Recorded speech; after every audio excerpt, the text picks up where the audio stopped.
বন্ধুরা, আপনারা অনেকেই জানতে চান যে গাছের যত্ন নিন এবারে কি গাছপালা করলো। তো সেটার জন্যই আমি আজকের এই ভিডিওটা আপনাদের কাছে তুলে ধরলাম। ছাদ বাগানে সেইভাবে আমি গাছপালা লাগাইনি। যা গাছপালা করেছি আমার বাড়ির সামনে যে বাগানটি রয়েছে সেখানে।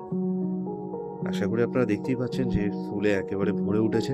আমি একটু দেরিতে শুরু করলেও সেটা সঠিকভাবে যত্ন নিয়ে এবং টাইম মতো যাতে ফুল ঠিকঠাক করে পাই সেই ব্যবস্থা করেছিলাম, এবং সেভাবেই কিন্তু আমি ফুল প্রচুর পেয়েছি এবং এখনো কিন্তু প্রচুর ফুল পাচ্ছি। যদিও প্রায় শীত চলে গেছে, গরমের সময় চলে এসছে। এবার আস্তে, আস্তে শীতের ফুল কমতেই থাকবে, সেটাই স্বাভাবিক।